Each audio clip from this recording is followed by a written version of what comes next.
TSM6 news కి స్వాగతం.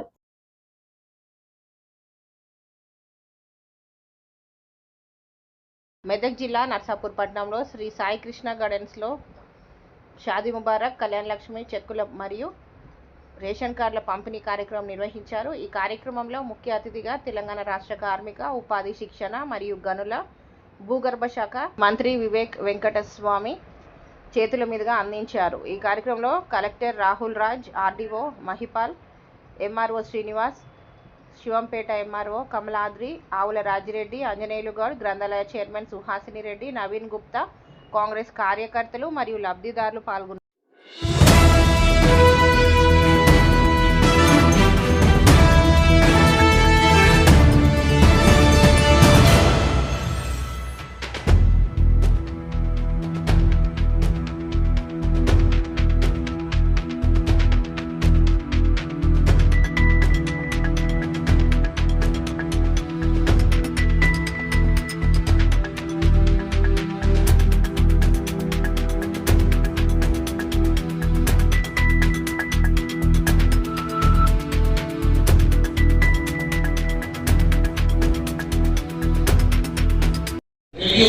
Review చేస్తాను.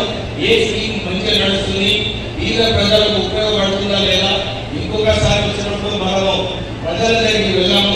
ప్రజల దగ్గరికి వెళ్ళి వాళ్ళ సమస్యలు కనుక్కొని, ఎందుకంటే చాలా చోట్ల కూడా రోడ్ల విషయమే కానీ, నాలీల విషయమే కానీ రాష్ట్ర ప్రభుత్వం ఒక్కొక్క మున్సిపాలిటీకి ఇక్కడ మున్సిపాలిటీ ఉందా, మొన్న కూడా 15 కోట్ల రూపాయల మున్సిపాలిటీకి రాష్ట్ర ప్రభుత్వం ఇవ్వడం జరిగింది.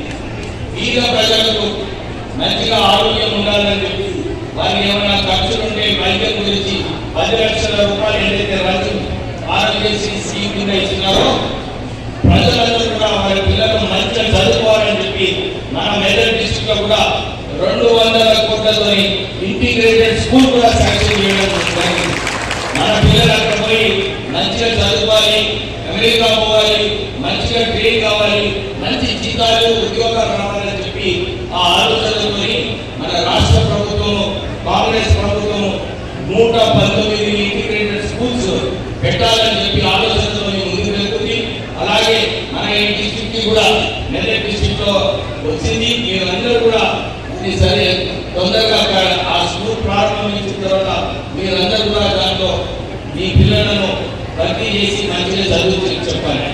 అంతవరకు కొన్ని స్కూళ్ళలో ఇంకా కొంచెం మంచి ఇన్ఫ్రాస్ట్రక్చర్. గనులు, కార్మిక శాఖ మంత్రివర్యులు మరియు మన జిల్లా ఇన్ఛార్జి మంత్రివర్యులు డాక్టర్ వి వెంకటస్వామి గారికి, జిల్లా గ్రంథాలయ చైర్మన్ గారికి, ఇతర ప్రజాప్రతినిధులకు, వేదిక మీద ఉన్న పెద్దలందరికీ, ఆర్డీఓ గారికి, డిఆర్డీఓ గారికి, ఇతర అధికారులకు, ఇక్కడికి వచ్చిన మహిళా సంఘాల నాయకులకు, మహిళలకు, ప్రజాప్రతినిధులకు, మీడియా మిత్రులకు, సో అందరికీ కూడా నమస్కారం. సో ఈరోజు ఇందిరా మహిళా సంబరాలు మన నర్సాపూర్ నియోజకవర్గంలో మనం జరుపుతాం. మరి దీంట్లో భాగంగా గౌరవ ముఖ్యమంత్రి గారు ఏదైతే మహిళలు ఉన్నారో మన జిల్లా వ్యాప్తంగా, రాష్ట్ర వ్యాప్తంగా ఉన్న మహిళలందరూ మరి వాళ్ళందరూ కూడా మహిళా సాధికారత సాధించాలనేసి, మరి వాళ్ళందరూ కూడా గొప్పగా బతకాలనేసి, సో మరి ఎవరైతే మహిళలు ఉన్నారో వాళ్ళందరికీ కోటీశ్వరం చేయాలని ఒక మంచి ఉద్దేశంతో మనం అందరూ ఇన్స్ట్రక్షన్స్ చేయడం జరిగింది. సో దాంట్లో భాగంగా బ్యాంకింగ్ కేసులో భాగంగా వాళ్ళందరూ కూడా రుణాలు ప్రొవైడ్ చేయాలని చెప్పడం జరిగింది. మరి దాంట్లో భాగంగా గడిచిన